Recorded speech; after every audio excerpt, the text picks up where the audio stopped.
going to start Chaf Aleph Amud Beis at the Mishnah. It's 21b. So the Mishnah says, Rabbi Eliezer ben Yaakov Eimer. Rabbi Eliezer ben Yaakov says, we know that Rabbi Eliezer ben Yaakov is Mishnah Sekabanaki. His teachings are small but perfect. He says, Behimagasa, if you have a large animal, Sheshafa Charoras Dam, that came out of the animal from the womb a clot of blood. Harizu to cover. This clot of blood needs to be buried. P'tura min ha'bechora. And it's exempt. The following birth is exempt from being the firstborn. Why? Because there was already a clot of blood that came out before. We're going to assume that was a embryo. So this is Tanifa, what we previously called Tanifa? Yeah. Okay.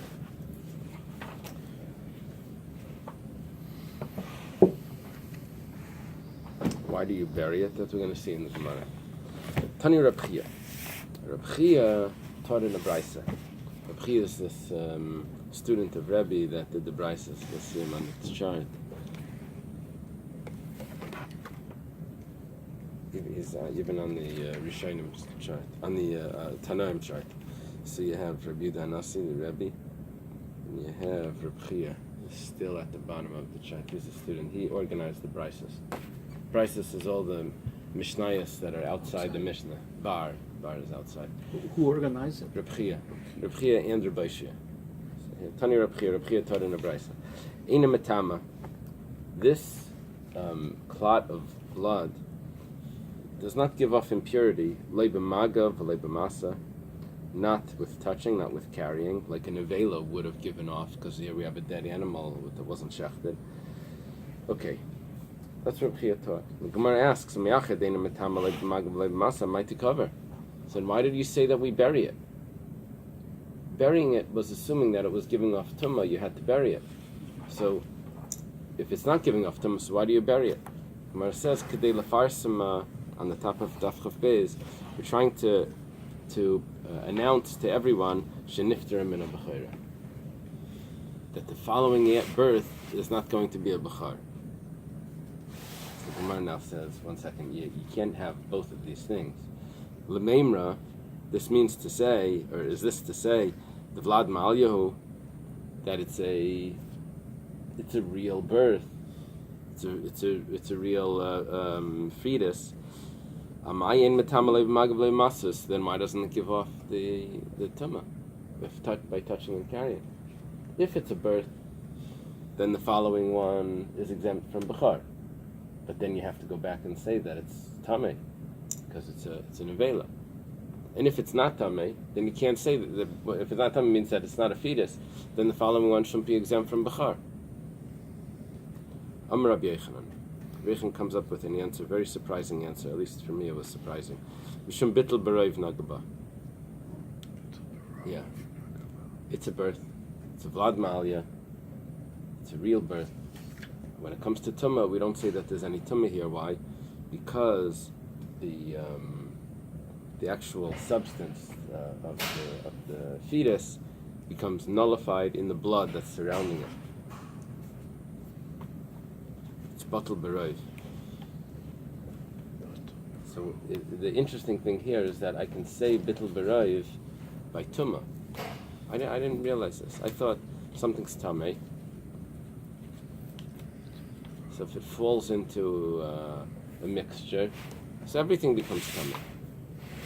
When it comes to taste, you can't taste it, so you say it's Bittul Beroiv. You say it's Batal. But by Tumah, I never realize you say Bittul Beroiv. Here, Rabbi Yochanan tells us that if there's this embryo that's very early stage, it's a miscarriage, a very early stage, so we say that there's no Tumah there, even though it's a real birth. Why? Because it becomes nullified. There may be the Gemara, these art scrolls, there's two art scrolls at the end that are Bechoros. take those out. And there's another Hebrew one somewhere. And who says that the substance, once it disintegrates, it looks like it's part of the blood, is less than half of what came out? Yeah, I don't know where that assumption is coming from.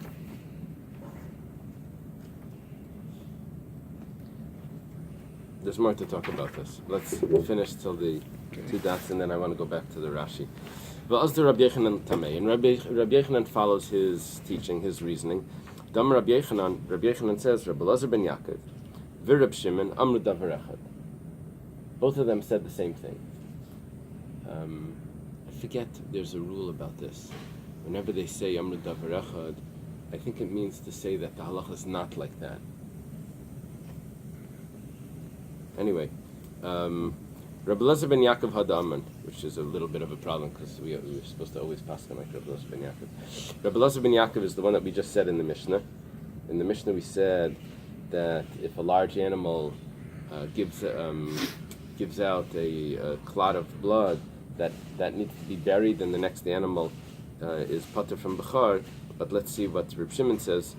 And Reb Shimon, what is Reb Shimon? The Tanana was taught in the Mishnah. Hashilya b'bayis habayis tamei. Shilya is the placenta. If there's a placenta in the house, that means a woman had a miscarriage and she doesn't see where the child is. It just came a lot of blood and there was no embryo, no fetus there. But there is a placenta. Why did she have to have a miscarriage? What if she delivered a baby, they took her to the hospital? It was one of those, she had the baby, they cut the cord, they cut off the placenta, left the placenta, they went to the hospital. Can't you just have the presence of a placenta?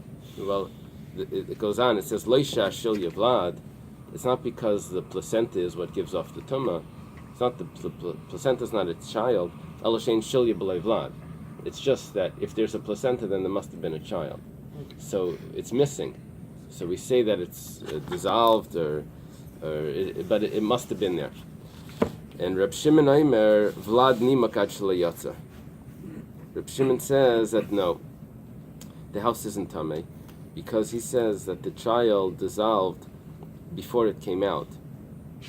And yeah, but so what? But then it came out. So the answer is that Reb Shimon holds that it was batal in all the blood.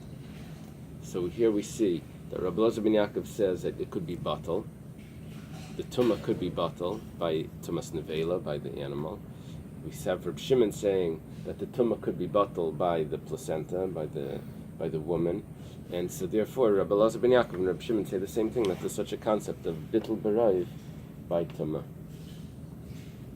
Okay. Now, why did we say that this needs to be buried if there's no tumah here? We said kedei lefarsim on the top of the page shenifter min ha-b'chayra, to show us that you're taking this serious, and therefore the next animal is not going to be a b'char. If you go back to Rashi on the bottom, hareza to cover on the previous page, Rashi says, why do you bury it? Hareza to cover. It says the asr b'hana. Rashi says it's forbidden in hana, forbidden to have benefit, because could have been a zachar, could have been a male, and the kaddish for b'chayra b'yitziyase, and it's sanctified. Rashi has like almost no connection to our Gemara. Rashi gives us a totally different answer. You have to bury it because this could have been a b'char, and b'char is kaddish for b'chayra, so it's asr b'hana, so that's why you have to bury it. So the commentaries ask, he's arguing on the Gemara. The Gemara says clearly that there's no reason to bury it other than to pronounce that the next one is a that the next one is a b'char. That the next one is not the b'char. That the next one is not a b'char. So they explain like this, that how does the burial show that? It's not just that it's taking it serious. What the burial is doing is the burial is showing that I'm considering the first one a b'char. That's Rashi's explaining the Gemara. How does burying it show that the next one is not a b'char? Because if this one would be a b'char, I would need to bury it because it's because it's sanctified. It has that holiness. So therefore, that's what teaches me. It's the Gemara didn't explain how burying it makes it pronounces that the next one is not a bechor. Okay, there's an interesting point that we said over here that here we have an animal that's being born dead, and it's not giving off any tumah because it's batal, but nevertheless we're considering it an animal. It's batal for tumah, but we're considering it a child regarding bechar. Maybe we should say that it's not a child regarding bechar either because it was batal. So, is it here or not? If it's batal, then it's batal. So the answer is that when it comes to bechar, it needs to be a bechar for everything. Bechar lezacharim, bechar. It has to be. Bechar means that it needs to have all categories of firstborn have to go into this. So after the birth, yes, it's not there, and it's batal. However, when it was inside, it wasn't batal. When it was inside, it was a real child. It was blood. Offspring. It was an offspring. So now when it's born, at least it had an offspring. There was one offspring that the next one is not going to be the first offspring. Because we're looking at it before the birth as well. The tumah we're only looking at after the birth. The offspring we're looking at from before the birth as well. And before the birth it wasn't batal. How is it a bechor if it doesn't come out? The whole thing with Yaakov and Esau, when so it comes out, but it comes out in a way that it's dissolved. And it doesn't give off any impurity because it's overpowered. Oh, thank you. It's overpowered by the rest of it, all the blood that's there. Okay, yeah. Tanan Hassam was taught in the Mishnah. This is a Mishnah in Eily. Ein l'nafal psichas hakever. A miscarriage does not open the womb.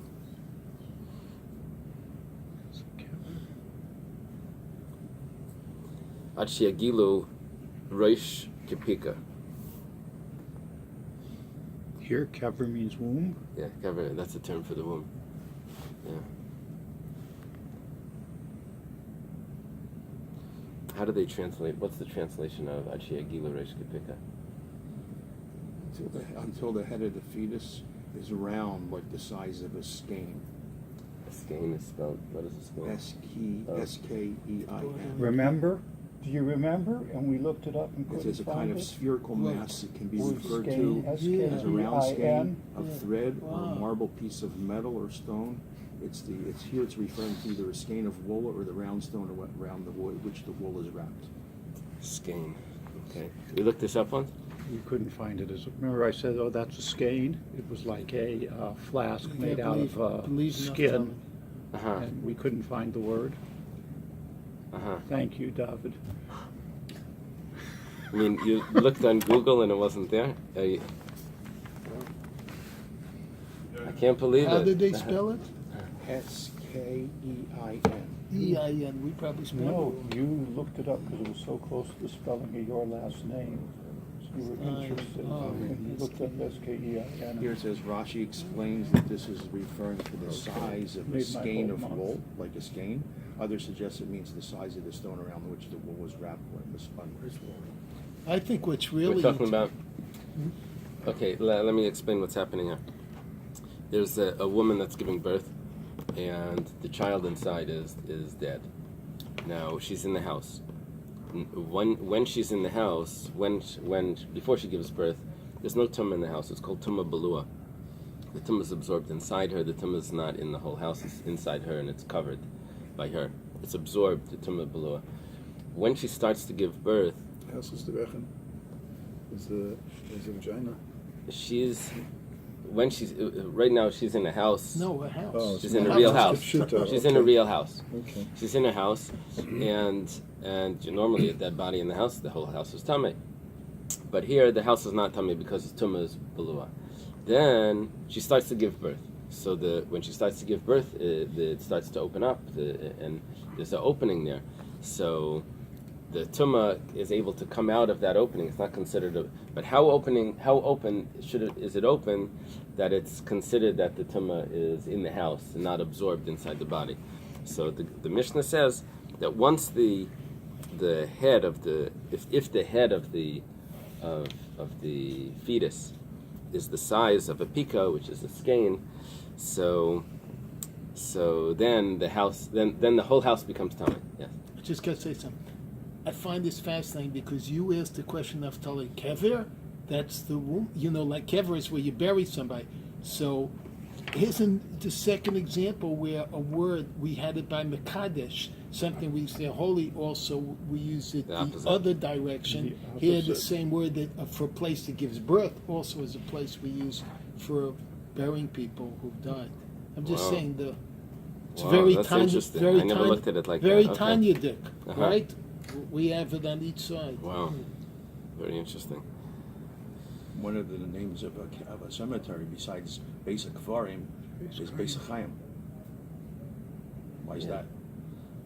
The eternal Micah hear Pika. music. The Gemara asks over here, Micah Pika. What does it mean, Pika? What does it mean, a skein? Amar Rav Huna Kepika Shel Tzemer. It's a wool. It's a skein that's made out of wool. Amar Chia Barav LeRav Huna. So Chia Barav asks Rav Huna. Rav Huna was a student of Rav. Chia Barav is the son of Rav. So he asks, they were probably in the yeshiva together, but he doesn't say that. He says, Rebbe. He says, teacher, Parish, explain. Shal Shesi or Shal Erev? Which type of ball of wool is this? Are you talking about the Shesi? Keep getting mixed up. The Shesi is the one that's attached to the loom. Is that the warp or the weft? That's the warp. That's the warp. The Shesi or the Erev or the thread that the weft. The woof. Woof. Warp and woof. Yeah, I think they also call it the weft, right? So that you have to put through back and forth as the loom goes up and down, right? So which one is it? Apparently the Shesi has a thinner thread than the Erev, the one that you throw through. Because it has to go when you make cloth. So you set up a loom. There's certain threads that are tied there, and then you make it so that it can move up and down. Every other thread can move up and down. They heddles they put inside that can lift up every other one. So that's the big job. Batinirin in Hilchos Shabbos. And then when it lifts up, you put it through, goes down, and then you put it through back, and then it goes up. So the Erev, that thread was apparently was a thicker thread that they put through. So he asked him which one is it? Amarlei Tanya, this is taught in a brisa. Pika shel Shesi, Divrei Reb Meir. Reb Meir says that it's the Shesi thread, the warp. Rabbi Yehuda Shel Erev. Rabbi Yehuda says it's Shel Erev. It's the woof. Okay, so that's his answer. What is it? It's a machlekes. Rabbi Lezer bar Rabbi Tzadok, Rabbi Lezer, the son of Rabbi Tzadok. Rabbi Tzadok is the one that fasted, and his son Rabbi Eliezer, Mishiyiru Tefifos. He says that we're not the way that you measure this. If the house is going to be tamei, is not if it's the size. If the fetus head is the size of a pika, the way you measure it is how open the womb is. If you're able to look inside the womb when she's giving birth, and you see tefifes, which means folds, in the inside that area, so then that's open enough that it's considered like it's in the house, and the house is tummy. My tefifes, what are the tefifes? Amar Rabbi Yehuda, Amar Shmuel, Mishum Rabbi Elazar bar Tzadok.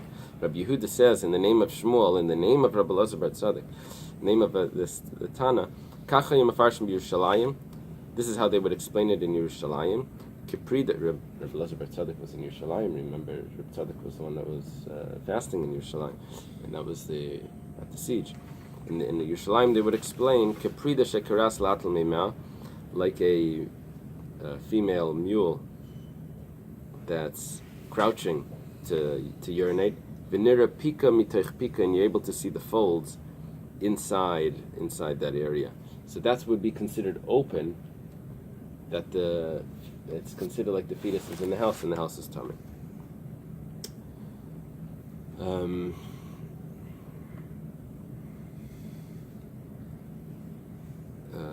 It's the relevance of this Gemara comes into Rabbi Moshe brings it regarding if a woman has an examination where they open up, they put something inside. So normally we have a rule that in psichos hakever b'lei dam, whenever the womb opens, whenever the uterus opens, there has to be blood. But that's referring to when it opens naturally from the inside. It's not necessarily referring to when a doctor puts in some sort of swab. It's called sound. Like for a postmenopausal woman, you want to see or get a biopsy or whatever. Well, biopsy might get blood, but she's sticking a Some long sort of thing. It's called a sound to see how deep the uterus is. So, but it's not necessarily that Gemara that says "Ein psichos hakever b'lei dam" is referring to coming from the outside. However, the Noda B'Yehuda says that it is. And it's quoted in Shulchan Aruch, and it says, the Noda B'Yehuda says if it opens the size of a kash, a straw, like a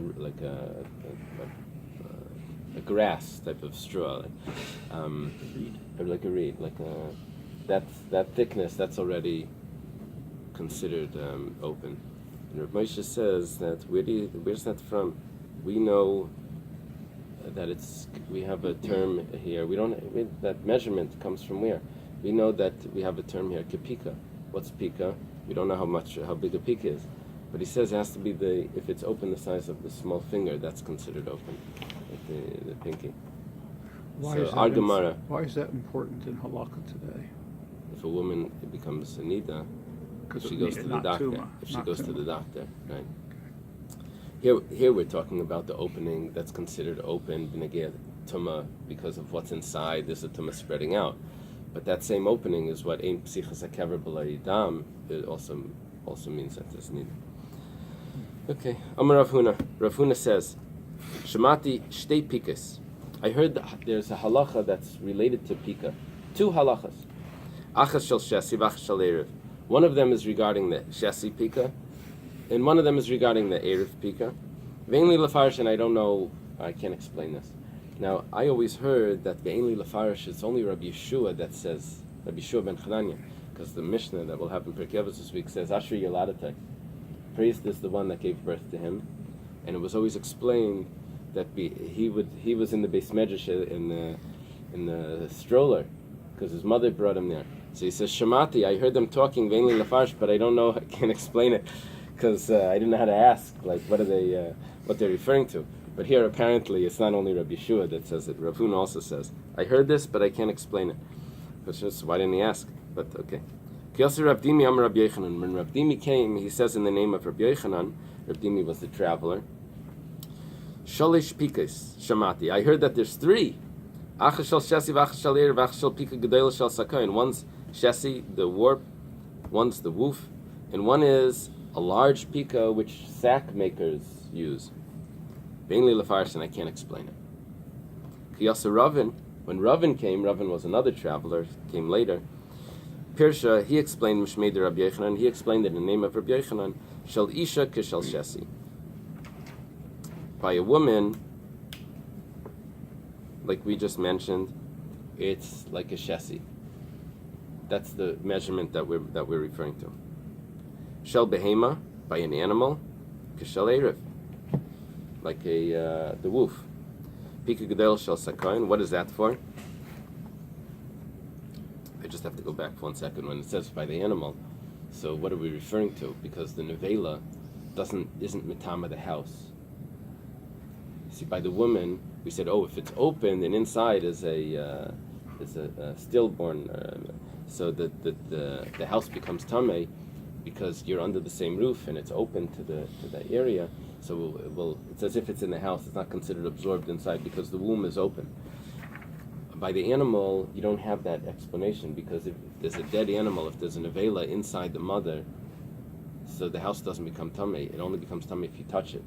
So Rashi explains we're talking about where the person put his hand inside. Now, if the womb is not open and he touches it, he's not tamei because it's tumah balua. It's absorbed tumah. It doesn't give off tumah.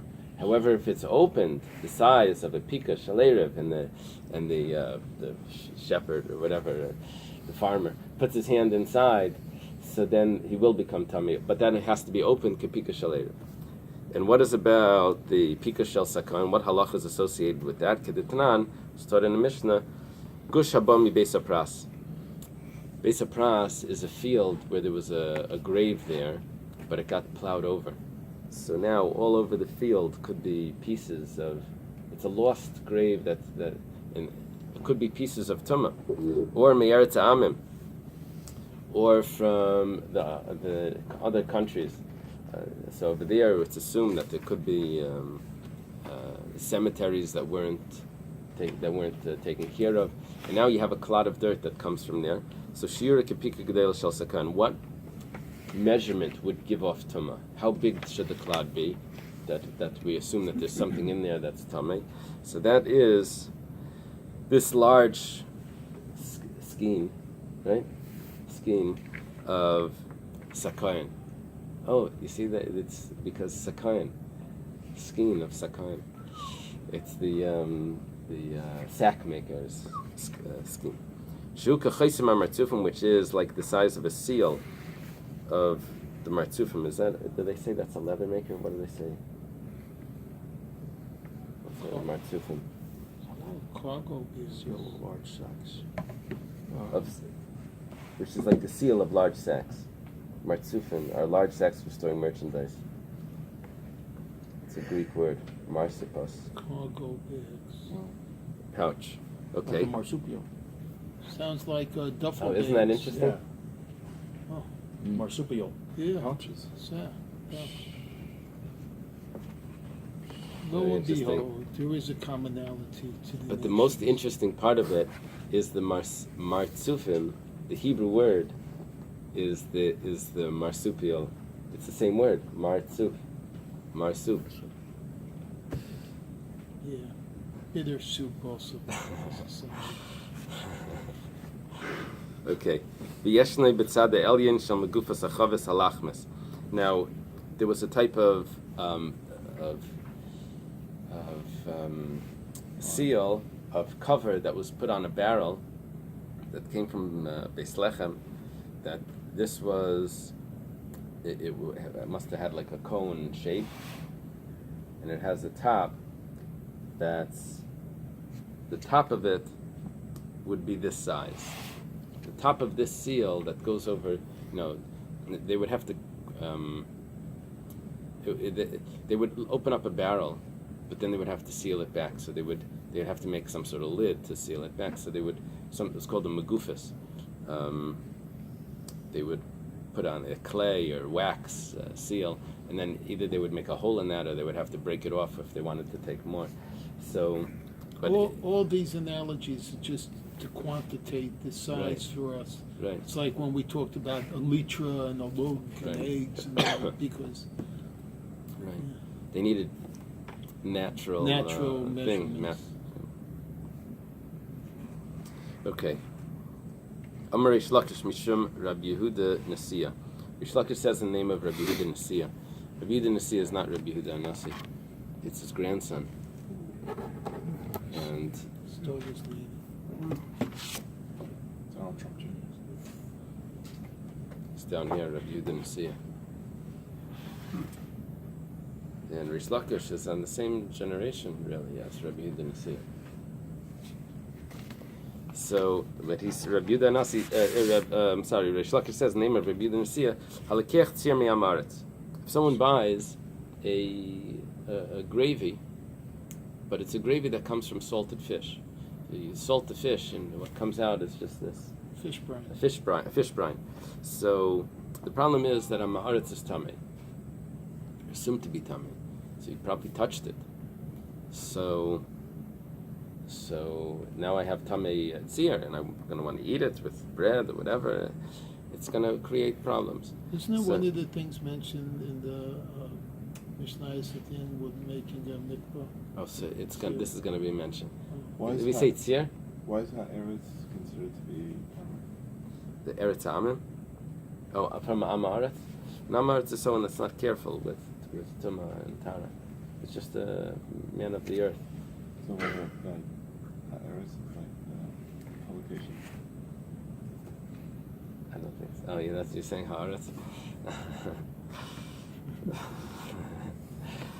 Politics. So, Mashike b'mayim v'tar.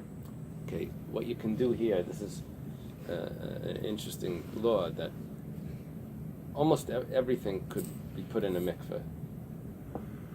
Almost everything that becomes tummy could be put in the mikveh and it becomes tar.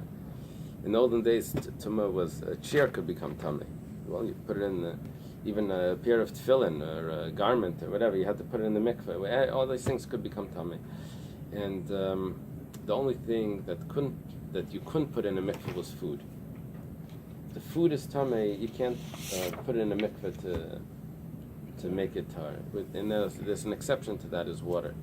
Now, water, you don't actually put it in the mikveh. What you would do is you'd put it in the container. You'd put it into the water, and you let the waters touch. It's called hashaka.